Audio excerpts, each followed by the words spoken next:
जय गुरु जी। मैं डॉक्टर आनंद प्रदीक्षित, आपके अपने लाइफ मैनेजमेंट चैनल शिखर आईएएस एकेडमी गाजियाबाद और brain train programme for UPSC से 36 गुण मैंने कई बार जिक्र किए हैं।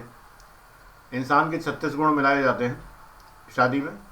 आईएएस की तैयारी करने के पहले भी मेरा बस चले तो मैं 36 गुण मिलाऊं कि देखें भाई तुम 36 गुण तुम्हारे हैं या नहीं। हो सकता है कि जो मैं बताने जा रहा हूँ वो 36 से ऊपर निकल जाए या 36 से कम रह जाए, क्योंकि मैं गिन नहीं रहा हूँ, मैं आपको बताते चल रहा हूँ। क्योंकि किसी फेसबुक पर मैंने 36 डाले हुए हैं और उसको कई बार शेयर कर रखा है, आप लोगों को मिलते नहीं। ये आपकी कमी है, मेरी नहीं है।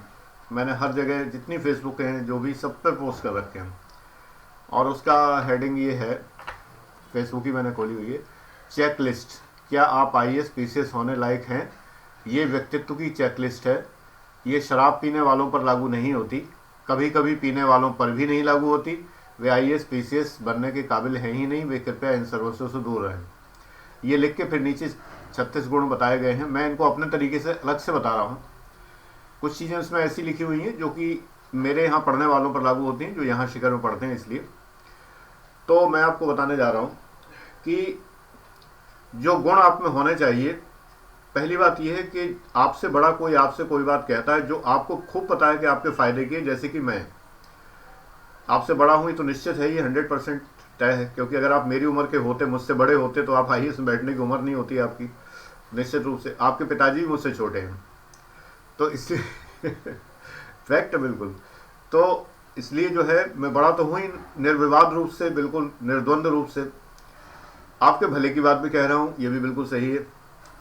इस चक्कर में कभी कभी आपको डांट भी देता हूँ, ये भी बिल्कुल सही है, लेकिन वो आपके इंटरेस्ट में होता है। तो क्या ये आपका लक्ष्य है आईएएस पीसीएस बनना? Is it your target? If it is someone others target then I am sorry, you can not. आपका लक्ष्य होना चाहिए। अगली बात, क्या आप इसलिए तो नहीं बनने जा रहे कि आपको किसी को दिखा देना है, किसी के सामने आगे चल के मैं बता दूंगा, मैं उसको कह के आया हूं कि मैं बता दूंगा, I will sure do, I will definitely do. ऐसी बातें तो नहीं करते, मत करिए। ये गुण नहीं है, अवगुण है। कॉन्फिडेंस अलग बात है। कॉन्फिडेंस ये है कि मैं पूरा प्रयास करूंगा, मैं पूरा परिश्रम करूंगा। बन के दिखाऊंगा मत बोलिए, ये कहिए मैं पूरा परिश्रम करूंगा, अपना पूरा प्रयास करूंगा, और इसके लिए मैं अपने को पूरी तरह समर्पित कर दूंगा। और इसके बाद अगर ईश्वर ने चाहा तो मैं जरूर बनूंगा। जरूर पे जोर दीजिए, बनूंगा पे नहीं, जरूर बनूंगा। ईश्वर ने चाहा तो, ईश्वर पे जोर दीजिए।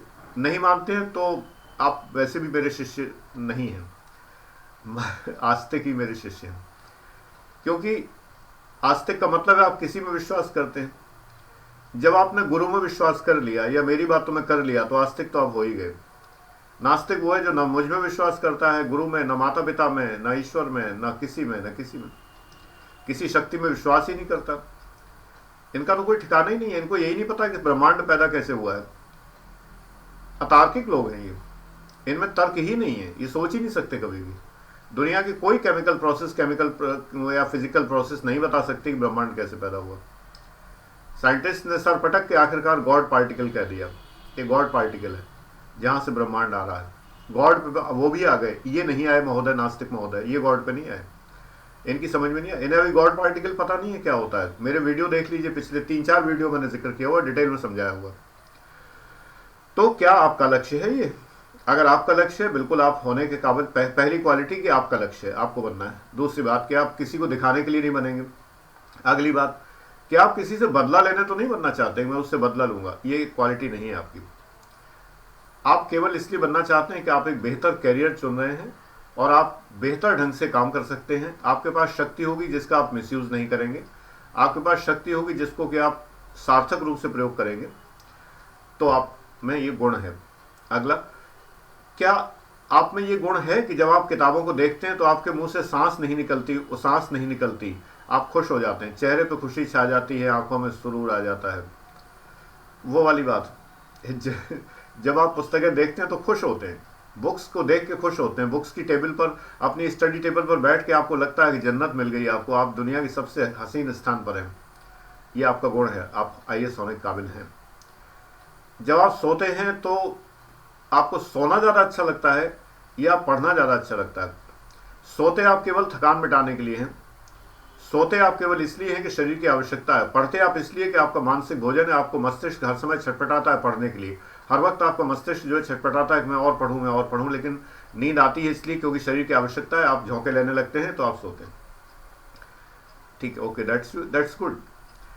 आपकी मुख्य आवश्यकता, जो मुख्य मोटिवेशन आपका है वो पढ़ना है। जब आप सुबह उठते हैं सो के, तो क्या आपको ये लगता है कि आज का दिन बड़ा अच्छा बीतेगा, आज मैं बहुत अच्छा पढ़ूंगा, आज मैं स्टडी करके इतना पढ़ डालूंगा, इतना सारा? अगर आप ऐसा सोचते हैं तो होने के काबिल है। जब आप ये सोचते हैं कि नहीं यार सो लो थोड़ी देर और, अरे यार सो लो बहुत ठंड है यार, रजाई खींच लो, ये वो नहीं है होने के काबिल। एक नंबर कट गया आपका। एक एक नंबर जोड़ो और एक एक नंबर काटो, अपने आप पता चल जाएगा। क्या आपके बहुत सारे दोस्त हैं? नहीं है आप होने के काबिल। 5 नंबर कट गए आपके, एक नहीं 5 कटे। क्या आपके एक आध मित्र है जो आपको पढ़ने में सहायता देता है, आपको अच्छे थॉट्स देता है, आपका दिल से भला चाहता है, लेकिन आप उसको ज़्यादा समय नहीं देते, वो आपको ज़्यादा समय नहीं देता, क्योंकि दोनों का अपना अपना लक्ष्य है, वो पूरा करने में लगे हुए। याद रखिए, आईएएस के लिए ग्रुप स्टडी नहीं होती। आप गलत फहमी में, कोई भी आपसे कहता रहे, जान लीजिए जितने लोग आपको कहते हैं वो सब फेल लोग हैं, ये बिल्कुल जान लीजिए। ग्रुप स्टडी तब होती है उन चीज़ों की जबकि आपको लीडरशिप प्रोग्राम कुछ करना हो, तो ग्रुप स्टडी की यहाँ जरूरत नहीं है। ग्रुप स्टडी में बातें होती हैं, करके देख लीजिए, बातें होती हैं, थर्ड पार्टी की बातें होती हैं, थर्ड पर्सन की बातें होती हैं, और कुछ नहीं होता। ये अकेले की स्टडी, एकांत सेवन है, ये तपस्या है, ये अध्यात्म है, ये योग है, ये मेडिटेशन की तरह से है। आईएएस की तैयारी, पीसीएस की तैयारी इसी प्रकार से। तो आप ग्रुप स्टडी में बिलीव करते हैं तो कुछ नहीं करते हैं, आप बिल्कुल बेकार अपना टाइम वेस्ट कर रहे हैं, नथिंग एल्स। आप नंबर काट लीजिए अपने एक एक। जब आप अपने साथियों के साथ होते हैं, कभी आपके कुछ क्लास फेलो, साथी का मतलब नहीं कि आपके दोस्त हैं, आपके एक्वाइंटीज हैं, परिचित हैं, क्लास फेलोज हैं, आप निकल रहे हैं, क्लास से आ रहे हैं, तो क्या आप प्रोफेसर्स का मजाक बनाते हैं? नो डाउट कुछ प्रोफेसर होते हैं मजाक बनाने लायक, कुछ होते हैं बहुत स्वार्थी होते हैं, कुछ होते हैं बहुत ही ज़्यादा जिनको ज्ञान नहीं होता तमाम, लेकिन मजाक क्यों बनाएं? आप थर्ड पर्सन की ही अगर बात करेंगे तो आप में क्वालिटीज बहुत कम है। आई एम सॉरी टू से, आप अपने को देखिए पहले, आप में कमियां क्या है, अपनी कमियां दूर करिए। अपनी कमियां दूर करेंगे तो बेटर है, बजाय उनका मजाक बनाने का। आप ये देखिए, अगर किसी प्रोफेसर में या किसी बड़े में या किसी भी नाते रिश्तेदार में, किसी में बड़े में कोई कमी है, तो आप सोचिए, मन में ईश्वर से कहिए कि मेरे अंदर ये कमी ना आए, उनके अंदर है, ठीक है, मैं कौन होता हूँ जजमेंट करने वाला? जजमेंटल मत बनिए। अमेरिकन और तमाम सारे देशों के लोग इसीलिए आगे हैं, वो जजमेंटल नहीं है दूसरों के बारे में। हम लोग ज़्यादा जजमेंटल हैं, हर किसी का मजाक बनाते हैं। मजाक मत बनाइए, दोस्तों की मजाक मत बनाइए किसी की, बिल्कुल शांत रहिए, आराम से। जो कर रहा है उसकी अपना जीवन है, उसका अपना जीवन है, जो वो जी रहा है। आप किसी को सुधार सके तो सुधारिए, नहीं सुधार सकते तो अपने में सुधारिए पहले। अगला पॉइंट है कि आप मातृभाषा की मजाक बनाते हैं। आप जिस प्रदेश में रहने वाले हैं उस प्रदेश की एक भाषा होती है, आप बचपन से पलते बढ़ते हैं, वहाँ पर एक मातृभाषा होती है। अगर आप अपनी मातृभाषा की, जो जहाँ के आप रहने वाले हैं, हिंदी की, बंगाली की, गुजराती की, उड़िया की, किसी की बोलियाँ होती हैं, लोकल बोलियाँ होती हैं, उनको आप फ़नी समझते हैं क्या? फ़नी नहीं है। माता जो है, जो किसी की भी मदर फ़नी नहीं होती है। तो इसलिए मातृभाषा की अगर आप मजाक बनाते हैं, गलत बात। आप बोले ना बोले वो अलग बात है। आप स्टैंडर्ड लैंग्वेज बोलते हैं, अगर खड़ी बोली, जैसे यहाँ पर जो हिंदी भाषी प्रदेश हैं, तो खड़ी बोली जो कहलाती है, जो किताबी भाषा है, या बंगाली में जो साधु भाषा है, आप साधु भाषा बोले, ठीक है, लेकिन आप मजाक ना बनाएं, जो अपनी स्थानीय बोली की, जो लोकल डायलेक्ट की, मजाक ना बनाएं। इसी प्रकार से क्या आप अपने परिवार में रिश्तों को सम्मान देते हैं? रिश्तों को मतलब मैं परिवार से बाहर जाने की बात नहीं कर रहा, ज़्यादा चक्कर मत पड़िए, अपने परिवार तक सीमित रहिए, प्राइमरी रिलेशंस तक, माता पिता, भाई बहन, दैट्स ऑल। दादा दादी घर में बहुत अच्छी बात, आजकल घरों में होते ही नहीं, तो इसलिए मैं नहीं कह रहा, लेकिन हैं तो ठीक है, लेकिन बहुत ज़्यादा नहीं, बहुत ज़्यादा नाते रिश्तेदारी मत पड़िए, वरना पड़े रह जाएंगे। नाते रिश्तेदार कहीं का नहीं छोड़ेंगे आपको, इसलिए केवल अपने परिवार तक सीमित रहें। लेकिन ये ध्यान रखें कि आप अपने परिवार के सदस्यों का सम्मान करिए, प्यार से पेश आइए, उनकी केयर करिए, उनसे बुरी तरह मत बोलिए। जीवन में अनमोल रिश्ते हैं ये, प्राइमरी रिलेशंस, प्राथमिक नातेदारियाँ, प्राथमिक रिश्ते बहुत अनमोल हैं, इनका मूल्य पहचानिए। पिछले वीडियोज़ में कई जगह मैंने बताया है, यहाँ केवल हिंट दिया मैंने। क्या आप बोलते समय गालियां प्रयोग करते हैं? माँ बहन की गालियां आपके मुंह से फ्लो में धारा प्रवाह निकलती हैं, देखो भाई, आईएएस पीसीएस तो भूल जाओ, इसमें तो आपके 100 के 100 नंबर कट गए। अगर आप ये सोचते हो, आप सोचते हो कि फलाना ऐसा दिमाग है, कोई नहीं, कोई नहीं ऐसा वैसा। मैं जो बता रहा हूँ वो, मैं ऑथेंटिक हूँ सारी बात बताने के लिए। इतने 16 साल से लगभग मैं बच्चों को पढ़ा रहा हूँ, आईएएस पीसीएस बना रहा हूँ, प्रमाण अखबारों में छपते हैं, रिजल्ट्स आते हैं अखबारों में, मतलब ऐड नहीं, न्यूज़ आती है हमारे यहाँ सिलेक्शन की। ऐड तो दुनिया दे दे, ऐड में क्या है, लाखों रुपया खर्च करो ऐड दे दो। न्यूज़ आती है, न्यूज़ का मतलब वो लोग आके इंटरव्यू लेते हैं सेलेक्टेड स्टूडेंट्स का, फिर छापते हैं, बाकायदा अखबारों में न्यूज़ छपती हैं, समाचार पत्रों में सिलेक्शन की। इसलिए छपती हैं क्योंकि मैं व्यक्तिगत ध्यान देता हूँ। जो लोग मेरा व्यक्तिगत ध्यान स्वीकार कर लेते हैं वो निकल जाते हैं, निकलते अपनी मेहनत से ही हैं, जान लीजिए। मैं तो रास्ता पकड़ के, उंगली पकड़ के चला दे रहा हूँ, उनको रास्ता चलने के लिए पाथे दे दे रहा हूँ, रास्ते में टिफ़िन दे देते हैं माँ बाप बच्चों को। अब बच्चा खाए ना वो टिफ़िन तो क्या करें।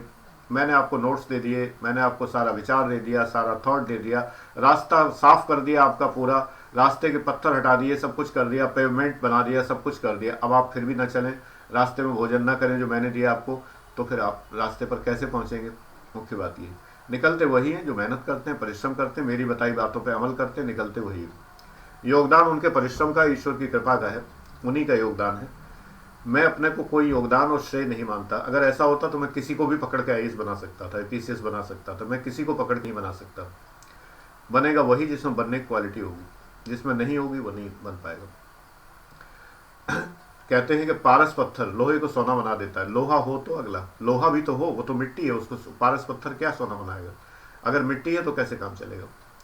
तो कम से कम मिट्टी तो मत बनिए। लोहे को सोना बनाया जा सकता है कि 26 इलेक्ट्रॉनों को 79 इलेक्ट्रॉन में कन्वर्ट किया जा सकता है, लेकिन मिट्टी को सोना नहीं बनाया जा सकता। बहुत मुश्किल काम है, असंभव काम है। फ्यूज़ बल्ब को नहीं जलाया जा सकता जिसका फिलामेंट गिर गया हो नीचे। तो फ्यूज़ बल्ब की तरह पेश आते हैं आप लोगों में से बहुत से लोग। तो ये बहुत बड़ी गलत बात है। अगर आप लैंग्वेज में गालियों को प्रयोग करते, उन्हीं माँ और बहन के रिश्तों को आप गाली देते हैं जो आपके सबसे पवित्र, सबसे आदरणीय रिश्ते हैं। अगली बार मुंह से गाली निकले तो रुक जाइए, सोचिए कि बहुत गलत कर रहे हैं आप। माँ और बहन सभी की बराबर होती हैं। किसी को इस तरह से कहना, आप उसकी माँ और बहन से संबंध स्थापित करने की कल्पना जो दिखा रहे हैं उसके अंदर, भले ही आपके मुंह से कॉमा फिल स्टॉप की तरह निकल रही है, आपके मन में कोई चित्र नहीं पैदा हो रहा, लेकिन फिर भी क्यों निकल रही है। ये शब्द, इतने गंदे शब्द क्या माँ और बहन के साथ जोड़ने वाले हैं, ये बताइए। हद है, बहुत गलत चीज़ है। हमारे यहाँ इटावा में तो माँ और बहन के अलावा और ऊंचे रिश्तों पर भी गालियाँ देते हैं लोग, मतलब दादियों नानियों तक चले जाते हैं गाली देते हुए। ये नर पिशाच, नर पशु हैं ये लोग, ऐसे लोग। इन्हें इंसान कहलाने का अधिकार नहीं है। अगली बात, जब आप बड़ों से बात करते हैं तो क्या आंखें झुका के बात करते हैं। आपने कोई क्राइम थोड़ी किया, आप छोटे उम्र में, इसका मतलब थोड़ी कोई क्राइम किया। अच्छे से बात करिए, आंख गड़ा के भी मत बात करिए, लेकिन झुका के भी बात मत करिए। छोटों से बात करते समय आप बराबर बन जाते हैं, बच्चों के साथ खेलते हैं, बहुत अच्छी बात है। छोटे बच्चों की बातों को एंजॉय करते हैं, उनकी भोली भाली मासूम बातों को एंजॉय करते हैं, दैट्स गुड, अच्छी बात है। आप में सेंस ऑफ ह्यूमर है, विट है। क्या आप जोक समझ पाते हैं, चुटकुले आपकी समझ में आते हैं। अगर नहीं आते हैं भाई, बहुत नीचे हो, अभी बहुत नीचे आईक्यू है आपका, तो उस आईक्यू को बढ़ाओ पहले। ये 6 से 12 तक की एनसीईआरटी पढ़ के कभी नहीं बढ़ेगा आईक्यू, ये बता दूं, ये मैं बराबर कहता हूं। जब आप भीड़ में होते हैं तो लोग आपको अलग से देख के महसूस करते हैं कि आप हैं। कई बार मुझसे कई लोग कहते हैं कि मैं फलानी जगह में था, आपको मैंने देखा था। बहुत लोगों ने कई बार कहा फलानी जगह मैंने आपको देखा था, आप फलानी जगह से निकल रहे थे, मैंने आपको देखा था। आप अलग दिखने चाहिए। खैर, मैं लंबा भी बहुत हूँ, 6 फीट से थोड़ा सा ज़्यादा ही हूँ, हल्का सा 1 सेंटीमीटर, इसलिए भी दिख जाता हूँ। लंबा होना ज़रूरी नहीं है। आपके चेहरे पे तेज, आपके चेहरे पे आत्मविश्वास, आपके चेहरे पे केयर झलकनी चाहिए। आप अलग दिखेंगे दूसरों से। आपको किसी भी फेयर एंड हैंडसम या फेयर एंड लवली की जरूरत नहीं पड़ेगी। आप बिल्कुल अलग दिखेंगे, आप अपने ही रंग रूप में अलग दिखेंगे, एग्जैक्टली सेम। आपको चेहरे पे डीपी नहीं लगानी पड़ेगी, दूसरी डीपी मत लगाइए। आप अपने आप में बहुत अच्छे हैं। ये क्वालिटीज हैं एक अधिकारी होने के लिए, आईएएस पीसीएस अधिकारी होने के लिए। अगली बात यह है कि आप जब कभी किसी जगह, ऐसी जगह जाते हैं जहां बहुत सारी सीटें हैं, जैसे क्लासरूम, जैसे कि बस, जैसे कि कोई मंडप जहां पर बैठना है, वहां पर सीटें सब खाली हैं, आप पीछे बैठ जाते जाके। क्यों भाई पीछे क्यों बैठ गए? अगर आगे किसी और के लिए रिजर्व है तो ठीक है, मान लो शादी ब्याह में हुआ कि आगे की सीटें लड़के वालों के लिए रिजर्व है, हमारे समाज में प्रथा चल, लड़के वाले तो बहुत बड़ी तोप हुआ करते हैं, तो आगे की सीटें लड़के वालों के लिए रिजर्व है। मैं तो लड़की वाले की तरफ से जाता हूं तब भी आगे ही बैठता हूं। भाई ऐसा कौन सा आरक्षण हो रहा है? अभी की बात नहीं, हमेशा से मैं बैठा हूं। बात यह है ना, इसमें कोई हेकड़ी नहीं है, ये एक सीधी सी बात है। जब तक आप कोई प्रथा तोड़ेंगे नहीं तब तक वो टूटेगी नहीं। आप बस में पीछे क्यों बैठते हैं? आगे की सीट किसके लिए छोड़ी? हाँ ठीक है, आपको दिक्कत हो रही हो, इंजन से शोर से दिक्कत हो रही, कोई बात है, वो अलग बात है। क्लास में मैं देखता हूँ मेरे यहाँ आगे के फ्रंट में रो में गर्ल्स बैठती हैं और पीछे की आधी रो गर्ल्स की है और साइड की रोज गर्ल्स की है, बाकी सारी बॉयज़ की उधर। तो कई बार होता है आगे की सीटें खाली पड़ी हैं, पीछे बैठ जाते हैं आगे। नहीं, पीछे नहीं बैठिए आप, जब आगे की सीट खाली है तो आगे बैठिए। हिचकिचाहट क्यों? ये कॉन्फिडेंस की कमी है। आगे बैठना कोई हेकड़ी नहीं है, कोई गलत बात नहीं है, कोई ईगोइस्टिक स्टेटमेंट नहीं है। अगली बात, क्या आप अपोजिट जेंडर का अपमान करने में अपनी तारीफ समझते हैं? हर बात के ऊपर लड़कियों को मजाक बनाना, लड़कों को मजाक बनाना, इधर उधर करना। देखिए सारी न तो लड़कियां एक से होती हैं, न सारे लड़के एक से होते हैं। पुरुष समुदाय पूरा और लड़कियों का महिला समुदाय पूरा एक जैसा तो नहीं होता। तो इन जनरल में हम स्टेटमेंट कैसे दे सकते हैं किसी के लिए कि सारी लड़कियां ऐसी होती हैं, सारे लड़के ऐसे होते हैं, सारे पुरुष ऐसे होते हैं, सारी महिलाएं ऐसी होती हैं? ऐसा स्टेटमेंट अगर आप देते हैं तो आप बहुत नासमझ हैं, अपना समझ डेवलप करिए।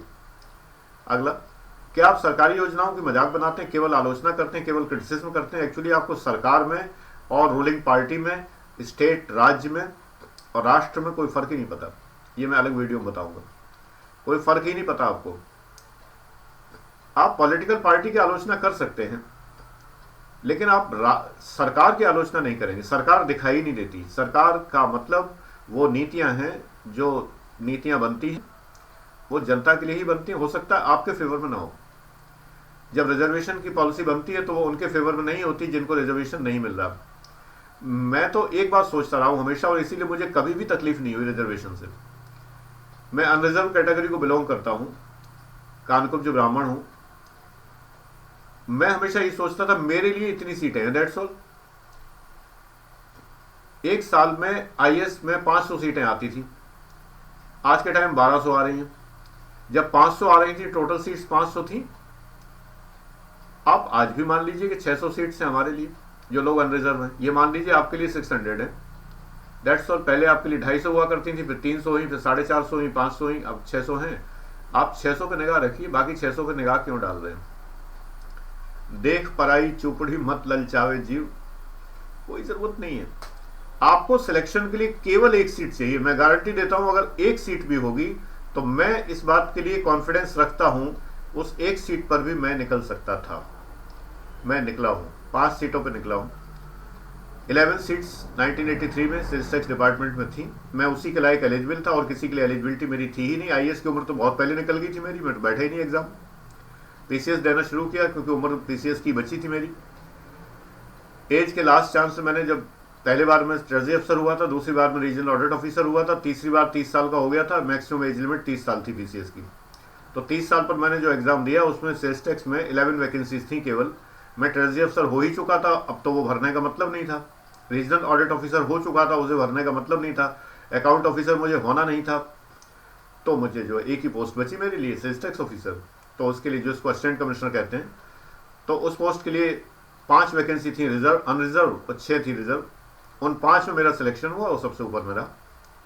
तो बात यह है कि मुझे तो एक चाहिए, कुल मिला के एक ही सीट चाहिए। मैं उस एक सीट के लिए जी जान लगा दूंगा, मुझे मिल जाएगी।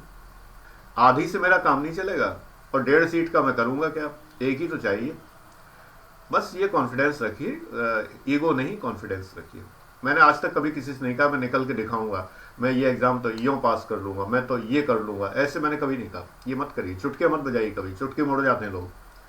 अभी यूट्यूब पर मैंने 3-4 लोगों को रोका हुआ जिन्होंने कहा सर मैं आपको आईएएस बन के दिखाऊंगा। ये मत कहिए।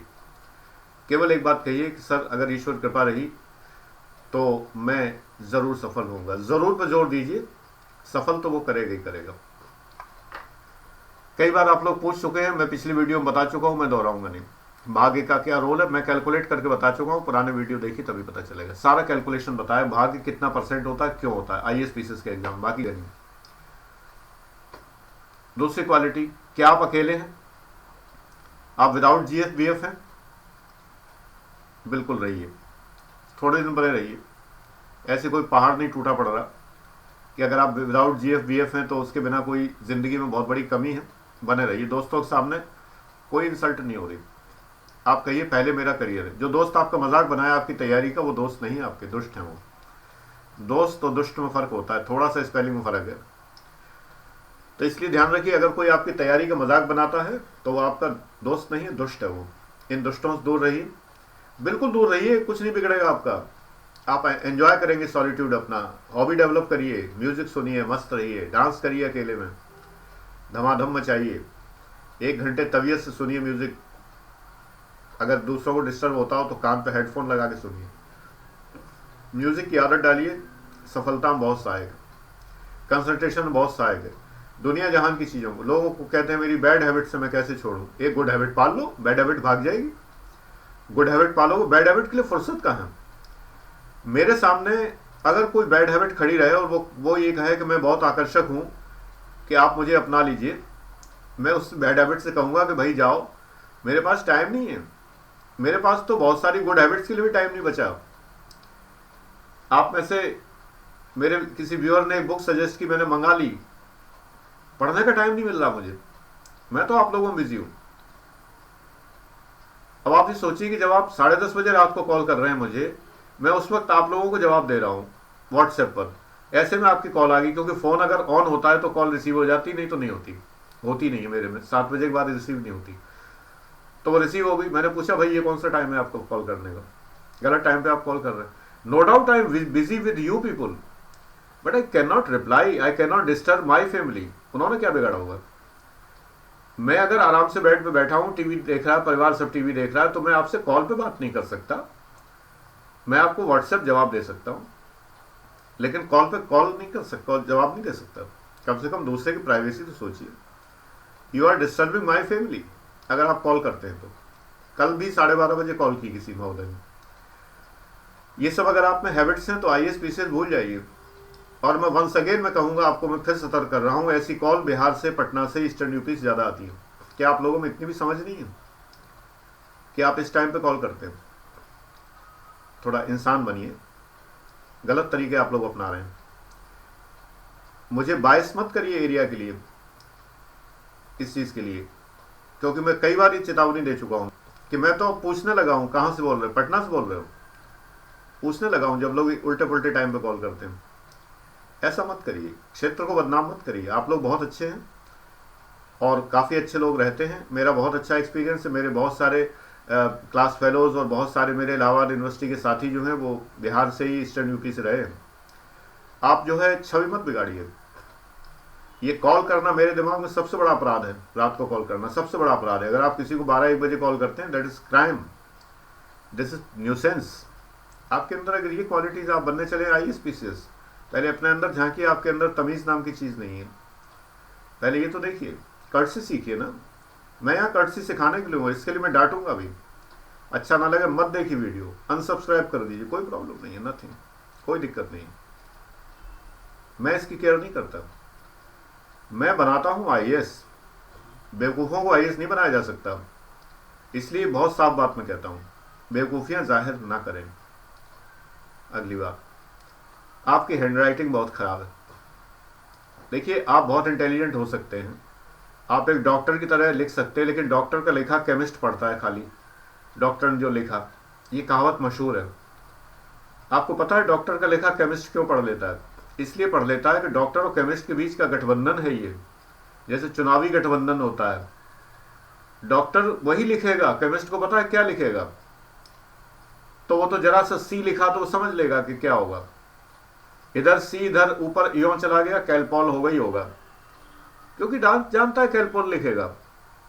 गठबंधन है ना पहले से, बदले का ब्रांड लिखेगा ही नहीं। मैं डायबिटिक हूं और मुझे पता है कि एक डॉक्टर ने जब मुझे मेडिसिन लिखी थी तो मेडिसिन 750 रुपये रोज की थी, बाद मैंने सब्स्टिट्यूट ढूंढे तो 125 रुपये रोज की रह गई। डॉक्टर साहब ने 750 रुपये रोज की मेडिसिन लिख रखी थी, सेम साल्ट, सेम कॉम्बिनेशन, सब कुछ सेम।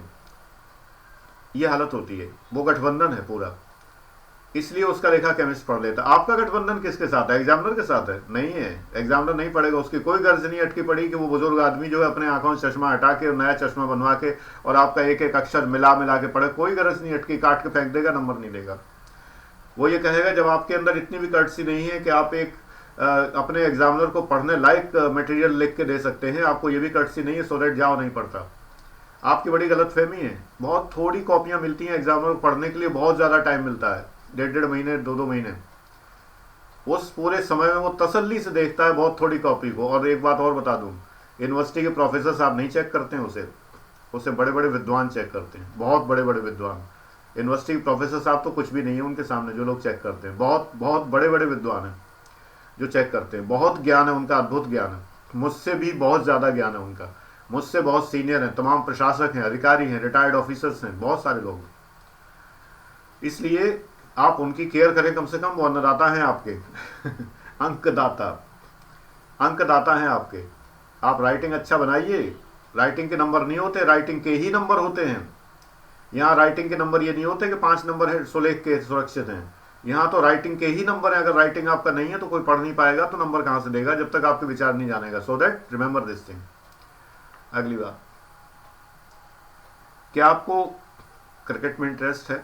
वॉलीबॉल खेलते हैं, फुटबॉल खेलते हैं, गुल्ली डंडा खेलते हैं, पहलवानी करते हैं, आईएएस क्यों करते हैं? छोड़ो ना यार, जाने दो आईएएस वाईएएस। बढ़िया चीज़ है, आप अच्छा कर रहे, करते रहिए, देश का नाम रोशन करिए, सचिन तेंदुलकर बनिए, फोगाट सिस्टर्स की तरह बनिए, बहुत कुछ बनिए, देश का नाम रोशन करेंगे, मेडल वेडल ले आइए। आईएएस में क्या रखा है बेकार में, कोई फायदा नहीं। ये सब अगर है तो आईएएस भूल जाइए। अगर ये सब है, मुलतवी कर दीजिए थोड़े दिन के लिए, वो ठीक है। मुलतवी नहीं जानते होंगे आप लोग, बहुत लोग। मुलतवी मतलब पोस्टपोन कर दीजिए कुछ दिन के लिए, कुछ साल के लिए पोस्टपोन कर दीजिए, बाद में खेल लेना, कोई बात नहीं। बड़ा नाम होगा, डीएम साहब क्रिकेट के बड़े एक्सपर्ट हैं, डीएम साहब को तो ये भी आता है, डीएम साहब तो कुश्ती में पहलवान भी अच्छे अच्छे को पछाड़ दें, बड़ी अच्छी बात होगी। क्या आप अपने प्रति बहुत ज़्यादा एथनोसेंट्रिक हैं? एथनोसेंट्रिक, निर्जाति केंद्रित, अगर इस शब्द का मीनिंग आपको नहीं पता है तो भाई अभी तो बड़ी कम तैयारी है।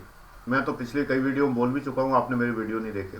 मेरे प्रति सबसे बड़ा आपका अपराध हो, अन्याय यही है कि आप मेरे सारे वीडियो नहीं देखते। मैं आपके लिए 1 साल से बना रहा हूँ, आप ही के लिए बना रहा हूँ और किसी के लिए नहीं बना रहा, तो वो नहीं देखते आप लोग। देखिए, अगर आप बहुत ज़्यादा अपने को ऊंचा समझते हैं, मेरी कास्ट दुनिया की सबसे ऊंची कास्ट, मेरा धर्म दुनिया का सबसे ऊंचा धर्म, और अरे राष्ट्र को समझो यार, तब तो हम जाने कि मेरा राष्ट्र बहुत अच्छा है। राष्ट्र तो भूल जाते हो, राष्ट्र को तो सोचते नहीं।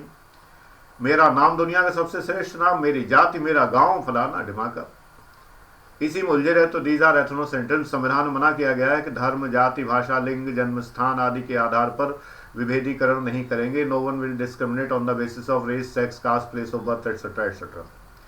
अगर आप इनके आधार पर बहुत ज़्यादा दूसरों को नीचा समझते हैं तो आप खुद ही बहुत नीचे स्तर के इंसान हैं। आइए स्पीसीज छोड़ दो। आपकी वेशभूषा क्या है? क्या आप दबंगों जैसे दिखते हैं अगर लड़के हैं आप? मुझे याद आ गया, वैसे तो मेरे YouTube व्यूअर में भी किसी का आईडी है लेडी दबंग, तो शायद मुझे पढ़ के स्माइल आती है चेहरे पे।